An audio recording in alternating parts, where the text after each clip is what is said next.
But 90s media. Speaking of 90s media, that actually reminds me that I wanted to show you something. Do you want to see this? I have a video. It's a really You have cool a video. I Well, have a before video, you yeah. get to a video, maybe we should do some real news? Yes.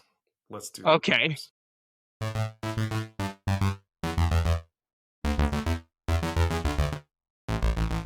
Okay, so I cannot keep up with the news fast enough, Jason, it feels like.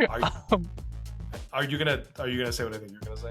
I think I am gonna say what you think I'm gonna say, because how am I not? It's literally reality TV. It is happening so fast in real time, and I had a whole different thing planned, and then we got more news today.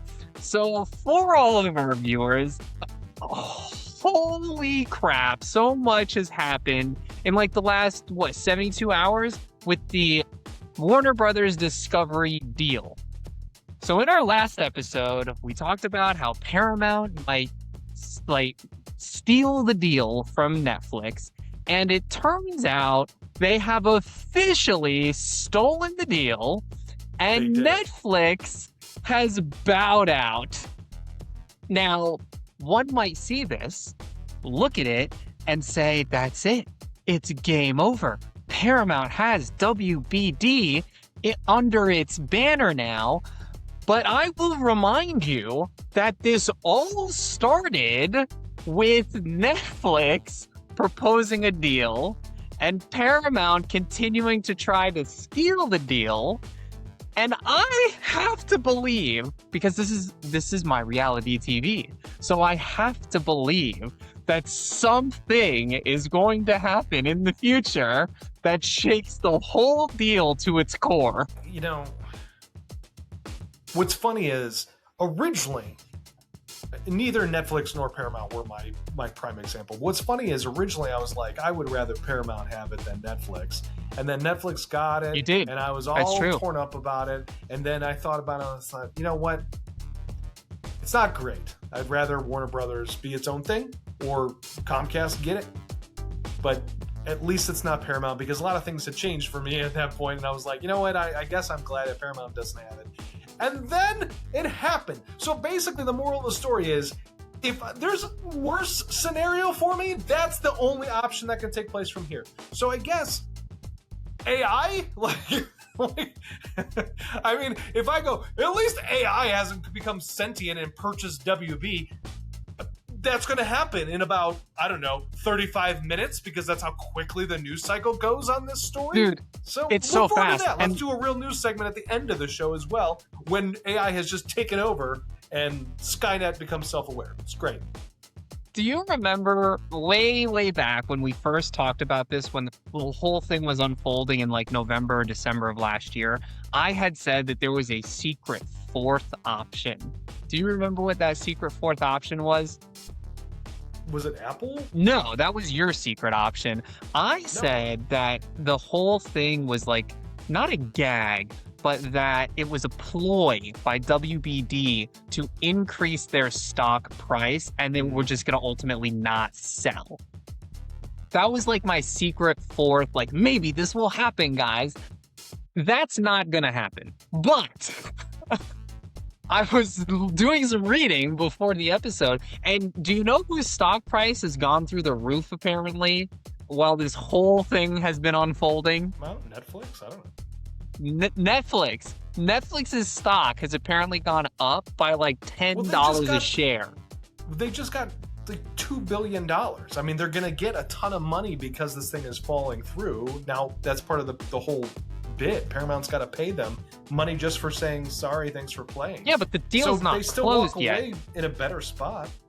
Right, but the deal's not closed yet. So that boost in stock is not due to the deal. It's due probably to the publicity around the deal. But them having the framework in place, because that agreement is in there.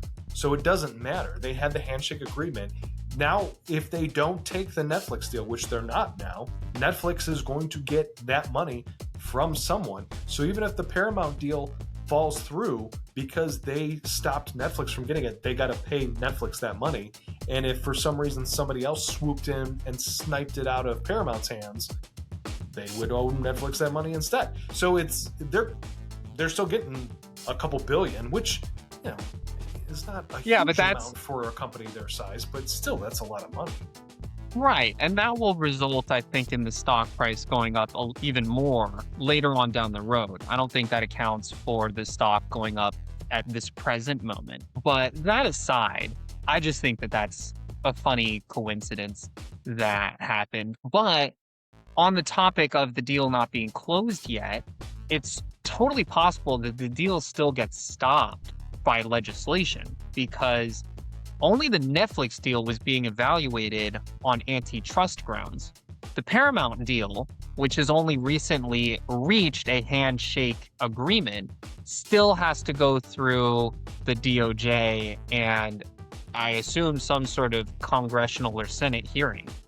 It does still have to go through the regulatory process. However, and this is part of the reason why I did not really care for the Paramount deal, they've already been working stuff behind the scenes to get that expedited. So there's an HSR process that typically happens with these when a big company purchases another big company, and it takes about 6 months. Like, that's pretty customary for like a deal this size.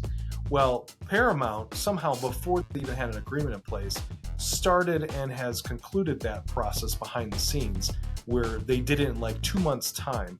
And it's believed to be because they're very close-knit with a lot of the current administration's people and officials in high places, and they are preferred to get this deal closed. Ted Sarandos met with people from the president's administration today, and afterwards he said that they weren't going to pursue it, and nobody knows what that conversation looked like except for the people that were in that room. But it is widely believed that he saw that there was going to be a lot of resistance to them closing on it because the preferred suitor was Paramount. So we might see it fast-tracked pretty quickly if that's true. I still want to see someone else swoop in and sweep WB off their feet. Let's do it. Can we get a GoFundMe going? Can we raise the money ourselves? Hey guys, share our video. We can raise, $90 billion by, next Tuesday? I mean, that was the winning bid. Paramount is giving them $110 billion. So crazy. That's so every much money. Guys, we can do it. We can make it happen. Every one of our subscribers donates 1 penny, we'll just need a lot more subscribers. We will. Just 9 billion of them. That math doesn't check, but I was never great at math. Anyway, let's 9 billion pennies is not the same as $110 billion. Yeah. But anyway, I got a couple of other quick hitters for you. These are actual quick hitters. So it is February 26th, and the SAG Awards, now called the Actor Awards, are on Sunday, March 1st. But wait, why did they change the name, Jason? I'm so glad you asked. No one knows. So I looked it up. There's a showrunner named John Brockett and an executive producer named Jo Beth Williams who talked about the name change. And this is what they said. And this is a quote. "We wanted to provide a clearer recognition in terms of what the show is about for our domestic and global audience. We honor actors in film and television. Laser focusing on the name on those two things became the clearest and most straightforward path for this new chapter of the show." Now, I gotta say, sure, the Screen Actors Guild Awards, which is what SAG stood for, felt pretty laser focused to me. So I don't know about anybody else, but it feels like a step backwards. All right, I'm gonna play devil's advocate here for a moment, because nobody called it the Screen Actors Guild Award. They called it the SAG Awards. So maybe you can make the case that people did not know what SAG stood for, especially in other markets if they're trying to broaden who's got interest in it. Maybe that's part of it. Sure. But also, sure. If SAG is now SAG-AFTRA, because those two guilds merged however many years ago, maybe they felt like just calling it the SAG Awards was limiting the group. I have never heard anyone be like uppity about the merger between SAG and AFTRA, but maybe. Maybe. I'm trying to play devil's advocate. But okay. Here we go. I got it.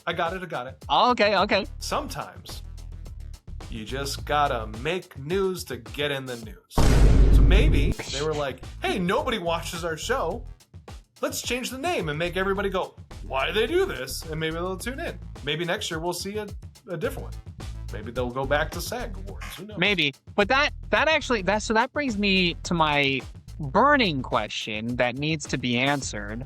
Will this be the 32nd Actors Awards or the first? 32nd. That's mine. That's what. But it's not the SAG Awards. But if you were to go change your name tomorrow, let's say you're going to go change it to Marcus. It doesn't change your age. You just have a different name. Yeah, so if well, the SAG Awards change their name, shut it up, doesn't change Jason. that they've still been a thing. Listen, Marcus. Moving right along, my last headline for the day is I called it. I was right, and I'm going to take my not-so-victory lap because microdramas are apparently here to stay. Now, if you recall, if you've been following our channel, Jason and I had a very, very long episode one time in the not-so-distant past about how microdramas are taking over. And I was of the opinion that they were addictive and that they were going to seize control of all future media. Jason was not so convinced. Turns out the numbers are not in your favor. ReelShorts, which is the company leading the charge on microdramas, is now officially outpacing everyone. It's outpacing Netflix, it's outpacing Disney, it's outpacing Amazon. They have somewhere in the ballpark of 1 million users in the US, which is not a lot when you consider how many millions of people are subscribed to Netflix and Disney and Amazon and such. So their very small user base is watching an average of 35 minutes per day on their platform. The runner-up position goes to Netflix at a mere 24 minutes per day. So what does that mean? It means our brain...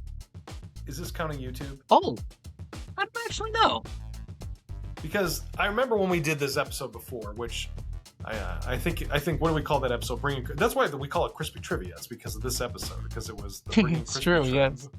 Bringing Crispy back, the history of digital shorts, or the phenomenon of digital. We had crazy long titles then, but I think at the which time, I was a fan of, not gonna lie. Yeah, I liked them too, but the problem is that they're so hard to fit on the screen. That's the point. But I think at the time, that was part of what we had found was that when you factor things in like YouTube or Instagram, these are also short form media, and then it kind of changes the landscape of like who the true number one thing is. So I don't know if these have surpassed it or not, and I'm sure that they're doing very well. I have no doubt that the numbers you have are accurate. I still think it will be a bubble because it's only been like a pretty short-term thing. I refuse to accept it as all right. Well, so how about this? For starters, what this means is all of our brains have just liquefied collectively. That's culture is over. It's time to throw in the towel.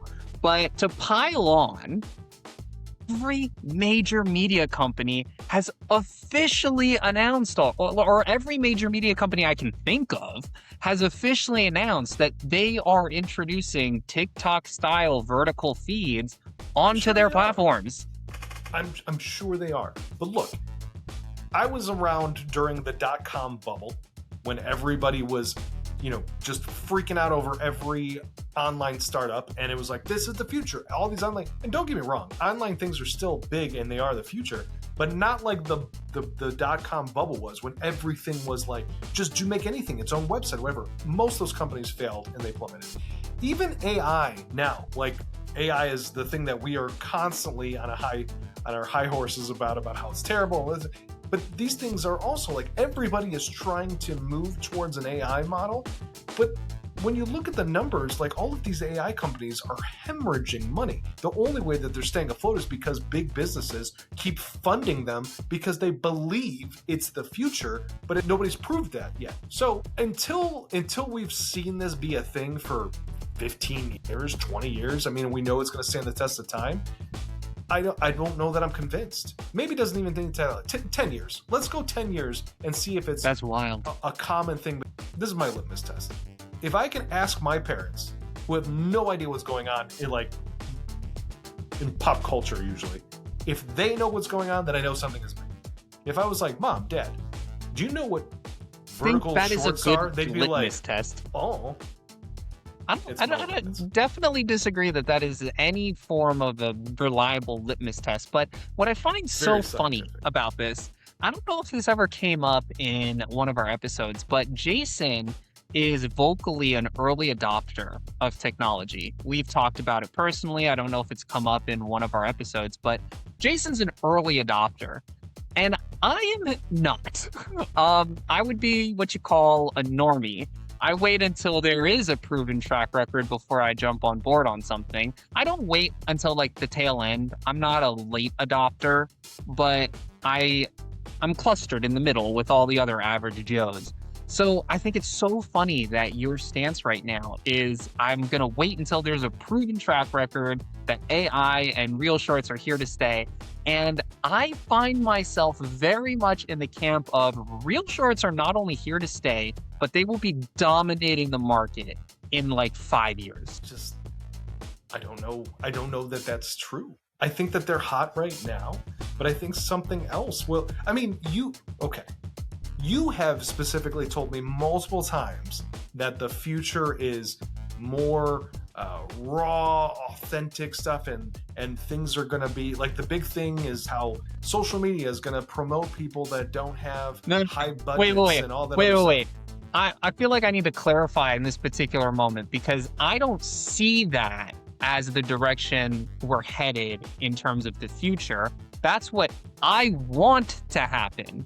And I find that people are pushing, like audiences are pushing for that hashtag made by humans authentic vibe so that they know they're interacting with a person. But that like trend, which fills my feed because I am consciously choosing that you interact path. with it, so then the algorithm gives you I don't know that it's actually gaining any sort of traction though. Like I fully admit that it is a grassroots type thing right now.